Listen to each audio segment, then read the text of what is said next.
It's time. Back in the blind spot here for our post-game show. Darth Anders has joined us.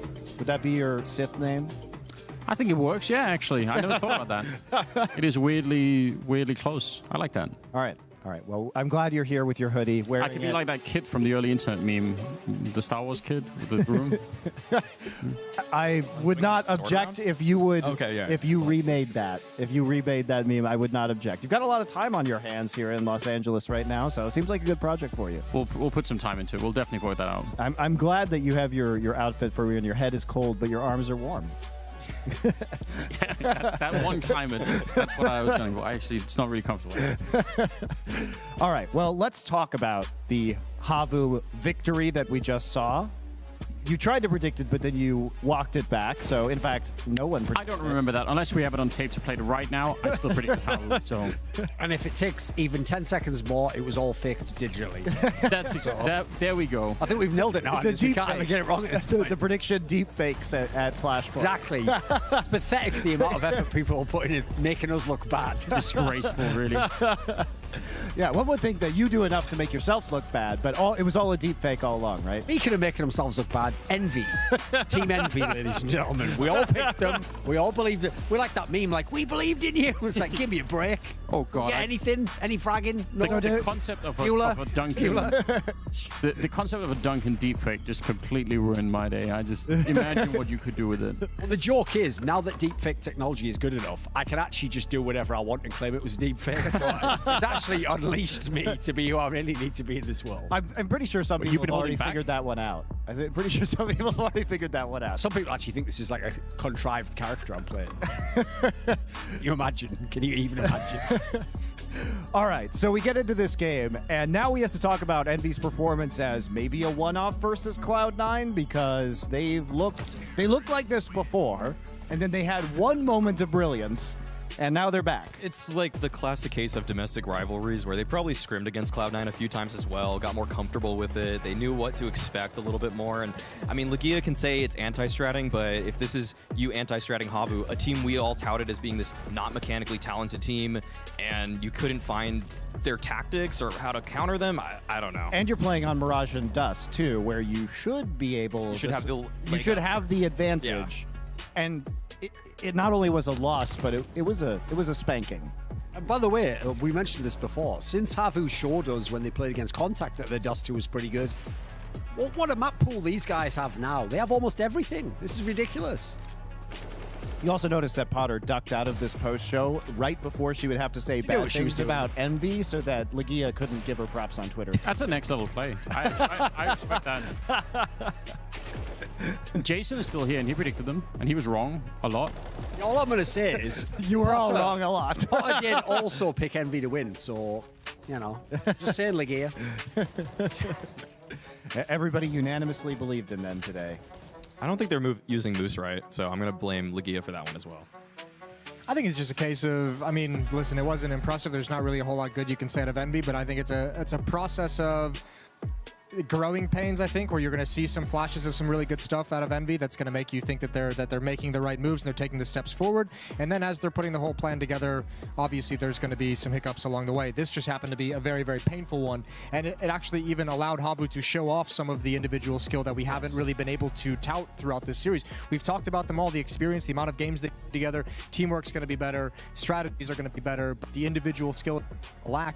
And this actually allowed them to individually shine. The Oppers look so good. And for Envy to not have a plan against a double op, like that double op worked more effectively than I've seen a double op work in a long, long time. Well, fortunately, Jason. Ooh, lovely. We can talk to Dodo about it, who's here. Dodo was spanking He kids. top fragged on that last map. Yeah, it was sick. Dodo, you with us? Yeah. So how does it feel to come off this win when you absolutely mechanically dominated Envy? I mean, it feels good. Like, we have had some problems with aim a bit. We haven't been like playing like individually that great this tournament. I think at least we've been playing well as a team though, so that I think that counts more to us. So I think like we beating Envy here 2-0 pretty cleanly is a big motivation and confidence boost for us. What did you think on the pistol round on Dust 2 though, where Sloy was like shooting a bullet outline around the guy who was defusing the bomb? That was a bit nervous, right? I mean, it's just what it is. Like sometimes that happens. The hitboxes aren't that great in this game. Yeah, the bloody gear After the is second, The hitbox. yeah, but after the Exactly, second yeah, you got frag, it. I thought he was gonna hold it for sure. But Classic pro That's all. gamer move. I wanted to ask, we were watching you guys play Mad Lions twice on Mirage and now again here against Envy, and all of those games you guys were pushing pretty aggressively on the CT side, and it felt like that's becoming a little bit predictable. It still worked against Envy, which we were a little bit surprised about, but do you expect to do that next time playing Mirage? It seems like it's been happening a lot in this tournament. I mean, I think it's just about us like not being too comfortable in the map, so we try to make some more plays than we maybe should do. So when we just get more officials in and more practice in Mirage, I think it's gonna look a lot better. Is Havu the best Finnish CS:GO team? No comment.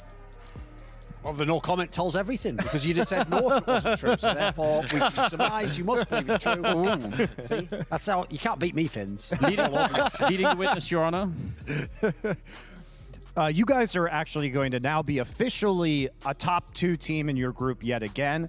What were your expectations coming into Flashpoint? Because Should be you've locked up playoffs. Then, yeah, right? well, no, definitely locked up playoffs, and in fact locked up probably what's going to be a high seed, especially if you guys are able to win this group. So as a qualifier team, you've performed very, very well. What are your expectations for the rest of the tournament now? I think we can make a pretty deep run. Like we have been getting so much practice in here, and like just going forward every day, like we're improving by so much just by being here and playing together. So I think that we can make a pretty deep run.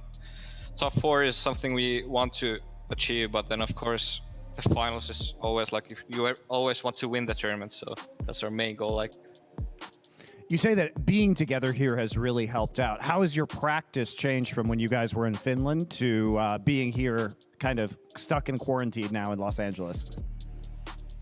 it's a lot more like focused. Everybody's focused on the practice, and it's easier to communicate, easier to just talk to each other. You know, like if there's some problems, you can just go by them really easily, and nobody's like getting into each other's heads. Like we can figure everything out pretty quickly, so it just helps in that way. Do you guys find yourselves putting more hours into the game? Because, for example, your performance here was kind of an anomaly. I haven't really seen you show up in the server the way that you did today. Are you just spending all that free time deathmatching now that you just can't go outside? Nah.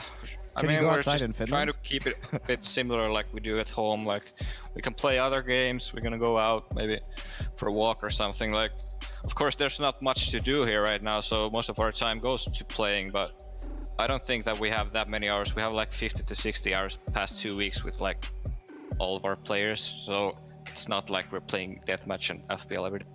I mean, it's been the bane of Finnish Counter-Strike before, being able to go outside. We had Aslak ditch his Counter-Strike career to chase girls. And that's not going to be possible during the quarantine, so, you know, there's always that. Nervous laughter. No? Just a close Sensitive topic still in Finnish Counter-Strike. He was good. Who do you see as your main opponent? You guys are starting to, I mean, it tactically looks like you're going to be one of the better teams in terms of your strategic and teamwork, the prowess in those departments. But looking at the other competition throughout all the Flashpoint groups, who do you think is going to be the toughest competition for you guys to overcome?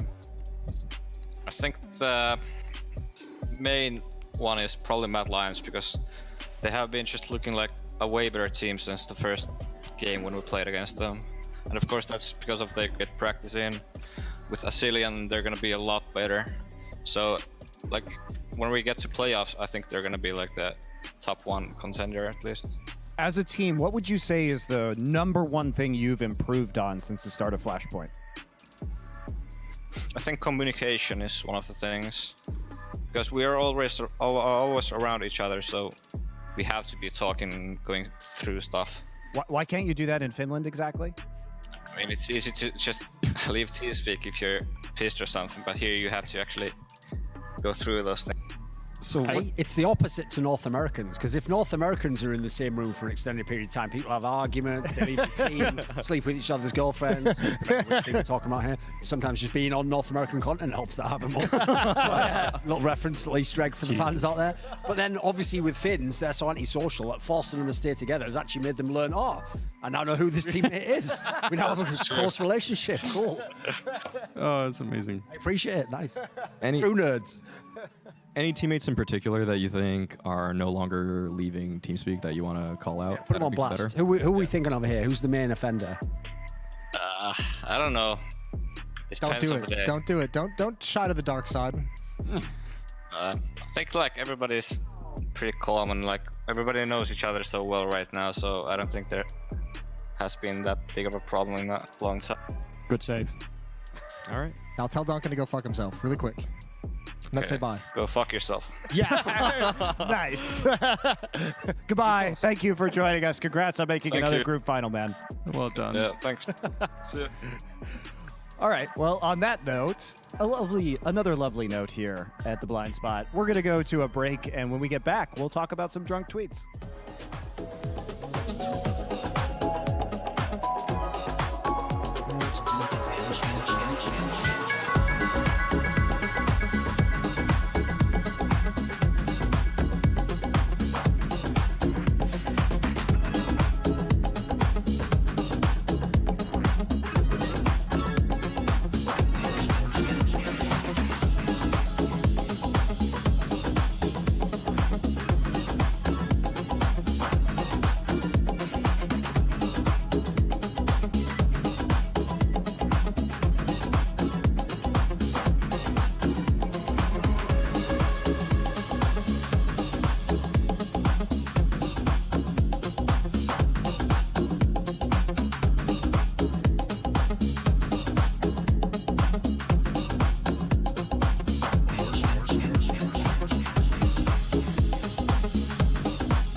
We're back.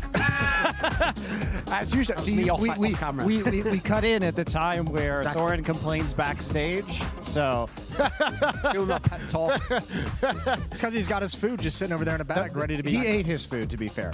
Oh, you have no reason to be this ornery. Yeah, it's just you. Yeah, he's not cranky because he needs a snack. Maybe a nap, but not a snack.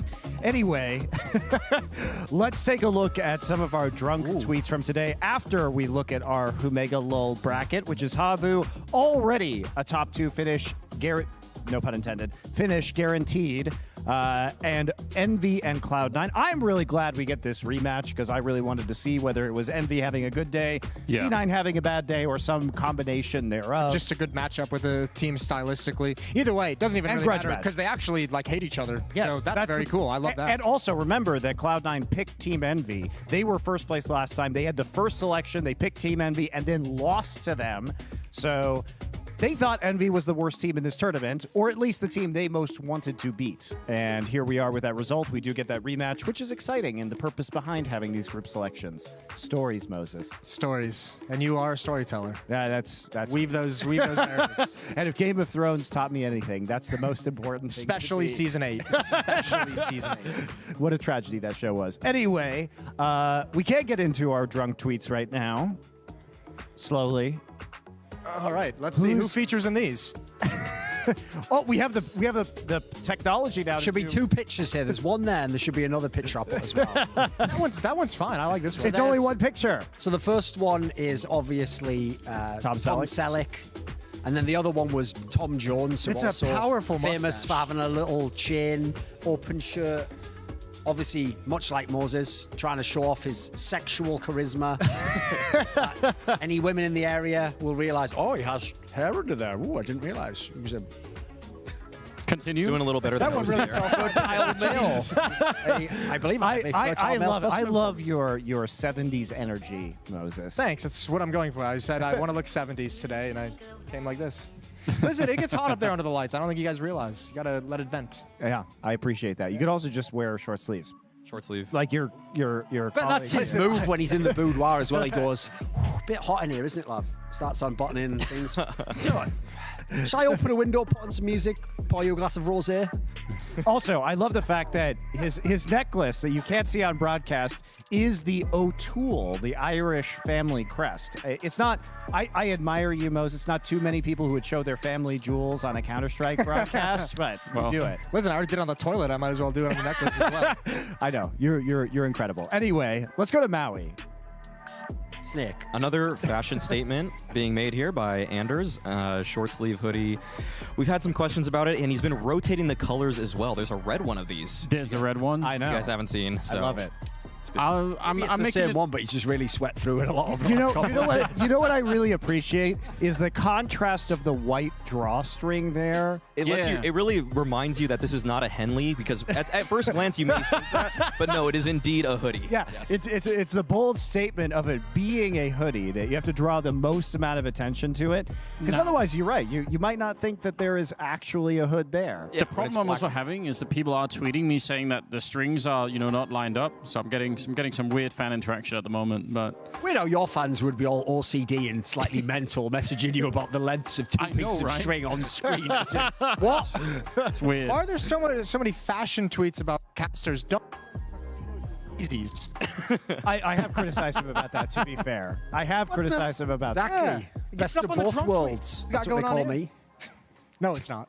No one I'm the says day walker, baby. one I've says got business. I've got the streets. It's like a mullet. Yeah, he's like the the mullet in mullet. fashion form. He's reinventing the mullet as clothing instead of hair. There you Christ almighty. go. All right, I think mine's next. Oh, good. What have we got here?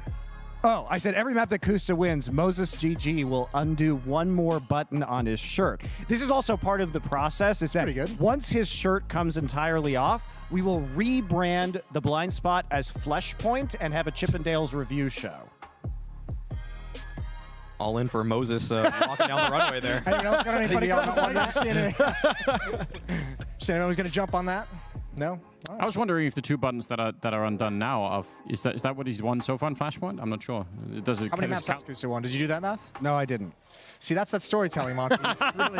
You really got to pick up the slack. Look, I was under a duress of time here, Moses. I think so- you were all under duress of time if you're getting drunk and talking about what Anders and I are wearing. That's a bit creepy. I'm not going to lie. Look, I'm just very attracted to you, Moses. Okay? I'm sorry. All right, well, in that I case- own that. All right, case, it's all I own that. All right. Anybody else? Do we have any more? Anymore? Any other ill Gene tweets? This looks reasonable already. Right, first things first that I will absolutely say is I know it's because he has his hair like really high up, but like, They should use the shirtless picture, my opinion. no, all I'm going to say is like the size of that forehead is mental. Oh. What does it say? I'm trying Look to. at that Oh, it shit. says 2 Copenhagen Flames on the box. Sorry. I Dude, had to- there's I more had to zoom in territory on that one. forehead than Overpass. Oh man. We're gonna have to use The Flash to sight figure lines it are out. incredible. Exactly. Well, that's great. Well, thank you. What did Baroff say that made it a delivery? Anyone know? No. Probably just said like it's crap a line like, oh, OC with the delivery, like he worked for UPS and you had ordered a package and it was the delivery day and you were in when he called with the thing and you didn't have to put the paper through. This is like a package to FPL. Exactly. Yeah. Oh, OC, what are you doing? This is not FPL. If it was also the United States Postal Service that delivered your package, oh my God. Was it that Moses? Why did I ask? By the way, if Bardolph's real, Asking him can I questions. just come in What and do you can we expect? pretend I am Bardolph and I'll just play it straight the whole time, just do the whole cast and everything. Dan, just keep saying that every time I have nothing else to say. Open-ended questions Jeez. with Thorin are a disaster. Yeah, it's a bit of you a have to trigger. you have to box in the question first to make sure that you set the boundaries of the answer. It's like the opposite of talking to the players. All right, well. Duncan, can I have a beer? How does that work? Where's the glass? No, the beer's kicked, unfortunately. Oh, there's not a We'll have to get you one from the fridge rough. later. Okay. It's all right. I think we're going to take a look at our schedule for tomorrow Lovely. instead, which will be Dig versus Orglis. That is going to be the third matchup we've seen between these two teams. It's gotta be a A rivalry win at this apiece. point. This is the end of the best of three of best of threes between these two teams. Very interesting. You love Orglis, so They're my faves. Yeah, they're my underdog for sure. I mean, it's like watching the young guns fight against the old heads. It's a good classic matchup. Different clashing of styles. You're gonna see pug play and slow play, but so far it seems like Orglis have been coming out just a little bit better when it matters most. Duncan, do you love yourself? What do you feel about this matchup? About what? The matchup. What was you the ask him an reference? open-ended question. He said he loves Orglis, son of and a I'm just bitch. saying you love yourself. We know what Oh, right, I happens. see. We've But- already established the I will rules. just say this. If you are the players in Dig, this is really an indictment of your career. So 4 of you were like the greatest team ever. You'd won every game. You literally couldn't Coached by the lose. fifth. You couldn't even lose on LAN. You were just amazing. You set all the records. Fast forward 8 years, you're now locked in an incredibly close back and forth matchup with Orglis, a team that has no org, with FNS, a guy that is a literal meme. That's where you are. And at the moment, that's a life and death battle. You might not even win this one. So, all I'm going to say is, are you overpaid? Are you fucking kidding me? There's Answer my own question. It was a rhetorical question. there's the open-ended question. The way I did that, I covered it but with the mic over still. See, Yeah, It's all no, about no one theatrecraft. knows you said the. No one does. Yeah. Everyone's like, "Who said that thing? That was really inappropriate." That That made thing it about subtle, didn't it? being overpaid. Anders, I told you the rules, and you asked it anyway. I know. I did set it up. The difference is I enjoy it. I just wanted to keep going. By the way, I was even saying this backstage earlier, Moses. The second they went to that timeout, I knew he was going to do this. When he just turns to you, it's when the way you can find out what Anders was watching last night is because the second there's a lull, he'll just be like, the fruit fly in Malaysia has a very unusual, that's how you just know what he was watching the day before, don't you? What was he talking about today? Dodo birds. Dodo birds. There Yes. we go. Because he said Reasonable. dodo. I assume, Yeah. That's a reasonable Specifically, comparison. how they were clubbed into extinction. So Remember it was that book? very Did everyone positive here read and that uplifting. book as a kid, The Last Dodo? I've never Is this even the heard- Revenge of the Dodo, where he No. clubs envy into extinction? Yeah, I guess it was today. That's what we had in Dust 2. So yeah, why not? Someone should Photoshop him onto the body of a dodo bird. Clubbing kill it. people. Make it Yeah, extinct. I could have seen. Yeah, exactly. In a way, Moses, you set that up, so you co-signed that. Oh boy. Well, I think that's enough bullshit from us today. It's not enough booze for the bullshit. I mean, we have several like- bottles of like tequila and whiskey. Bust out the liquor. Jack Daniels is barely whiskey. Fair. Tequila shots? All right. Word. No. It's 3 o'clock, isn't it? It's 3 o'clock. early. I think 3 o'clock might be a little bit too early for tequila shots for us today. It hasn't been that traumatic. We did get, Save we it had for it Dig and early. Orglis. Yeah, in other tomorrow words. after Dig and Orglis, however, tequila shots. All right, fair enough.